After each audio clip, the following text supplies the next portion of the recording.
నమస్తే, welcome to Telugu రాజ్యం. నేను మీ వెంకట గణవరపు. ప్రస్తుతం స్టూడియోలో ఉన్నారు వైఎస్ఆర్ కాంగ్రెస్ పార్టీ అధికార ప్రతినిధి కారుమూరి వెంకటరెడ్డి గారు ఉన్నారు. అనేక అంశాల మీద వారి వివరాలు తెలుసుకుందాం. కారుమూరి వెంకటరెడ్డి గారు నమస్తే అండి. నమస్తే అన్న. ముఖ్యంగా ఇప్పుడు ఆంధ్రప్రదేశ్ ప్రభుత్వం, కూటమి ప్రభుత్వం మెడికల్ కాలేజీలకు సంబంధించి ప్రైవేటు భాగస్వామ్యాన్ని మీద ఒక ప్రపోజల్ పెట్టింది. దీని మీద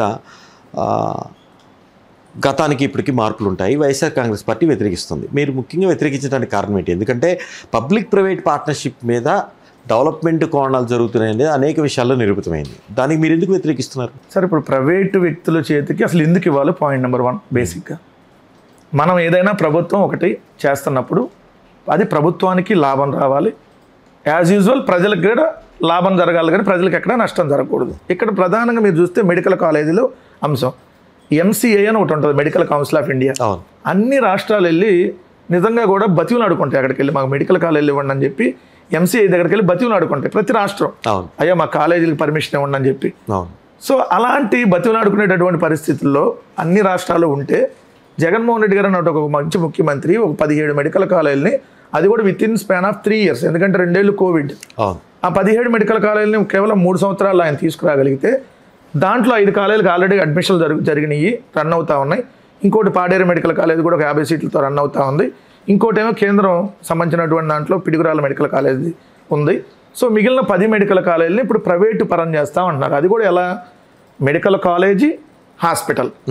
మనం హాస్పిటల్ అంటే నిజంగా కూడా ఆ ఊరికి ఒక దేవాలయం లాంటిది.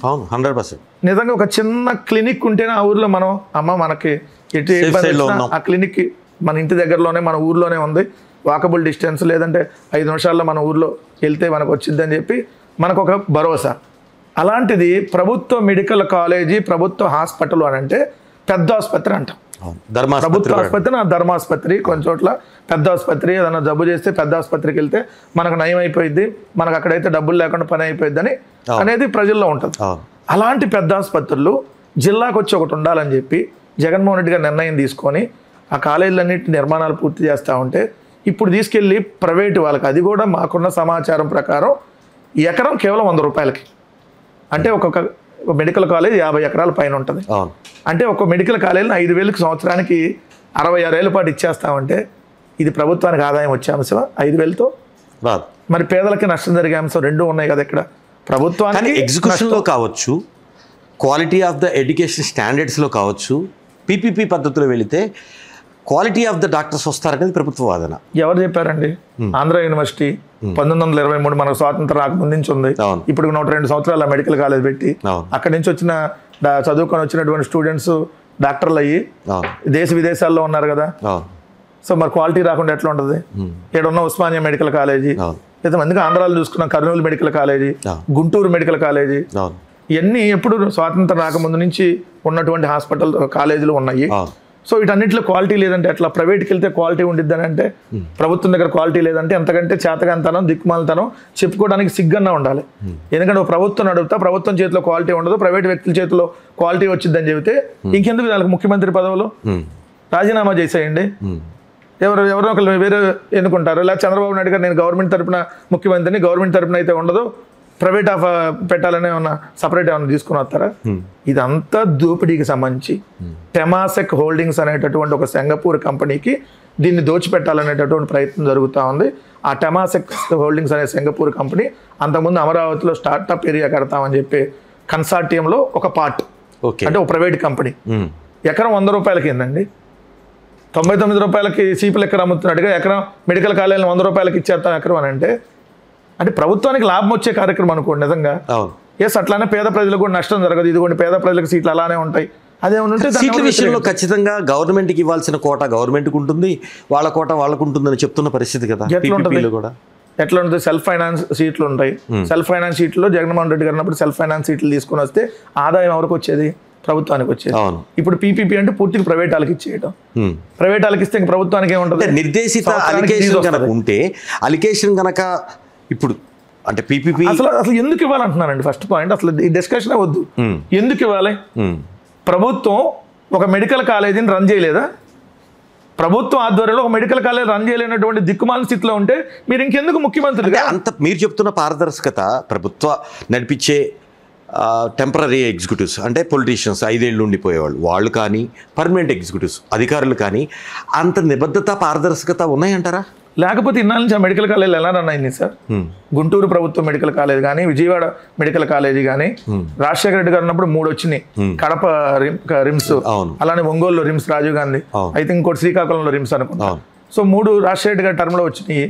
దాని తర్వాత రాజశేఖర రెడ్డి గారు చనిపోయారు, తర్వాత వచ్చిన ముఖ్యమంత్రుల ఆధ్వర్యంలో నడిచినాయి, తర్వాత వచ్చిన చంద్రబాబు నాయుడు గారు ఉన్నప్పుడు నడిచింది, తర్వాత నడుస్తుంది రెగ్యులర్ ప్రాసెస్. ఒక గవర్నమెంట్ ఇన్స్టిట్యూట్ మనం నడపలేము అని అంటే ఇంకెందుకు గవర్నమెంట్ ఆఫ్ ఆంధ్రప్రదేశ్కి మీరు ముఖ్యమంత్రిగా? మీరైనా పాయింట్ కరెక్టే, కానీ ఎప్పుడైనా అభివృద్ధి అనేది మైగ్రేషన్స్ మార్పు వల్లే సాధ్యం, సంస్కరణ వల్ల సాధ్యం అని చెప్తుంటారు. ముఖ్యంగా సంస్కరణలకి మారు పేరు చంద్రబాబు అని చెప్తుంటారు. ఆ సంస్కరణ వల్ల పురోగతి ఉండదంటారా? ఏంటండి చంద్రబాబు నాయుడు గారు తీసుకొచ్చిన సంస్కరణలో? అంతకుముందు ఆయన అధికారంలో ఉన్నప్పుడు 164 సంస్థలు ప్రైవేట్ పరం చేశాడు. సంస్కరణలు అంటే ఏంటి? విద్య వైద్య రంగంలో సమూల మార్పులు తీసుకొని వస్తూ ప్రభుత్వ విద్యని కార్పొరేట్ విద్య కంటే ధీటుగా తీసుకెళ్తే అది సంస్కరణ. అది గొప్ప వ్యక్తి, అది గొప్ప మనసున్న వ్యక్తి, మంచి వాళ్ళు అని వాళ్ళు అంటారు. ఇప్పుడు జగన్మోహన్ రెడ్డి గారు ఉన్నారు, ఇప్పుడు గవర్నమెంట్ హాస్పిటల్ని ప్రామాణికం చేస్తూ మాట్లాడాలి. నేనే ఉన్నాను. ఇప్పుడు జగన్మోహన్ రెడ్డి గారు కొన్ని కొత్త సంస్కరణలు తీసుకొని వచ్చారు. మొట్టమొదటి మనం చూస్తే విద్యారంగం. విద్యారంగంలో పిల్లల్ని బడికి పంపించాలి. కొత్త స్కీమ్ ఒకటి దానికోసం, పిల్లల్ని పనికి పంపించకుండా బడికి తీసుకురావాలి. అది అమ్మఒడి. దాని తర్వాత అక్కడికి బడికి వచ్చినాక బడిలో నాణ్యత ఉండాలి. ఇప్పుడు మీ స్టూడియో ఉన్నా చాలా బాగుంది, స్టూడియో కూర్చోవాలనిపిస్తుంది ఇంకో గంట అయినా. సో అలా ఉంటే ఏంటి, అలానే బడి కూడా ఉంది. అంతకుముందు బడి అలా ఉండేది కాదు. బడికి వెళ్తే పెచ్చులు ఊడిపోతాయి అనే భయం ఉండేది, నాణ్యమైనటువంటి బెంచీలు ఉండేవి కాదు, ఎప్పుడు ఏ బెంచీ ఇరిగిపోయిద్దో తెలియదు. సో పిల్లలకు అక్కడ ప్రశాంతమైనటువంటి వాతావరణం ఉండేది కాదు, పాడుబడినటువంటి టాయిలెట్లు ఇట్లా ఉండేవి. అవన్నీ రీమోడల్ చేసి నాడు నేడులో భాగంగా 38,000 స్కూల్ను బాగు చేశారు 2 దఫాల్లో.